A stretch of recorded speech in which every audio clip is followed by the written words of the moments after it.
हरिमाऊली आज बारामती या ठिकाणी संत तुकाराम महाराजांची पालखी मुक्कामी असते.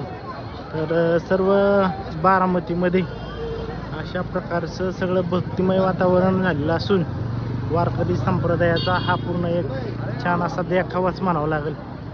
खरं तर पूर्ण बारामती ही या वारकरी संप्रदायाने गजबजलेली आहे.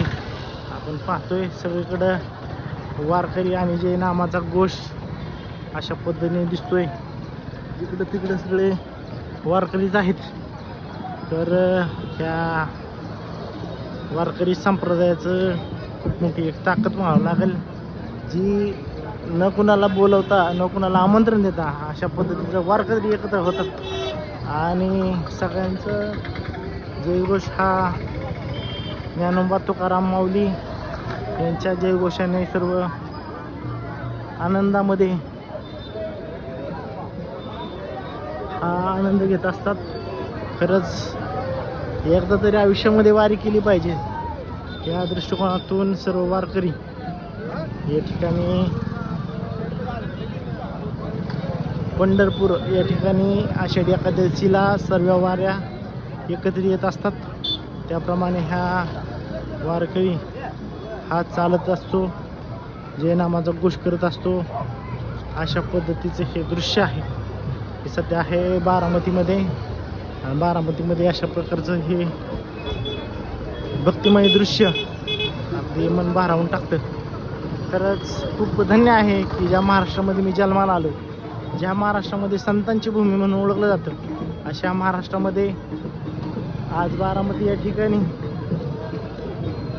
मुक्कामी असलेल्या या पालखीचा सोहळा अत्यंत सुरेख आणि देखणा अशा पद्धतीने अनेक प्रकारचे वाद्य असतील किंवा भजन असतील ते जय नामाच्या घोषामध्ये वारकरी हा पूर्ण नाहून जातो आणि पायी चालत पंढरपूरला विठुरायाच्या दर्शनासाठी या ठिकाणी चाललेला असतो. ही संत तुकाराम महाराजांची पालखी अत्यंत गजबजलेली आणि सुंदर अशी लहान थोर व्यक्ती या ठिकाणी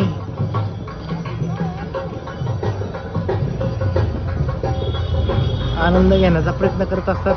तर त्यांना अन्नदान म्हणा किंवा काय सेवा देण्याचं काम सर्व नागरिक आणि प्रशासक सुद्धा करतं. खरंच खूप धन्य मानतो जे या वारकरी संप्रदायाला मानतात आणि यांची सेवा करण्याचा पुरेपूर प्रयत्न करतात. अशा सर्वच दात्यांना मी मनापासून धन्यवाद देतो. अशा प्रकारचा हा रिंगण घोडा आहे चाललेला आहे. अशा प्रकारचं हे पूर्ण वातावरण आहे भक्तिमय.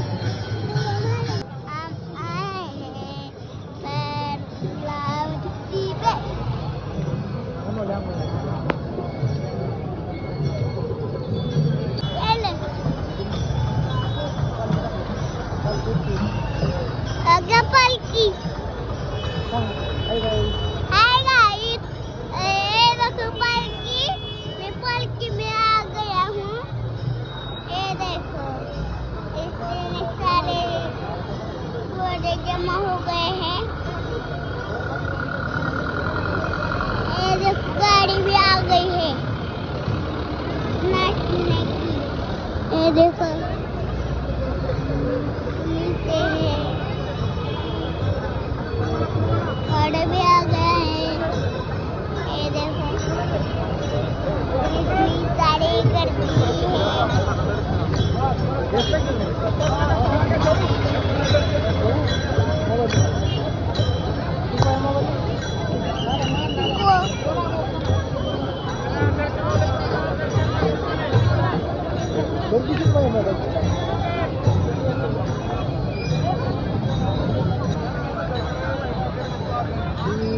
जगद्गुरू संतश्रेष्ठ संत तुकाराम महाराजांची पालखी ही आज या बारामती ठिकाणी आहे आणि अशा प्रकारचे वारकरी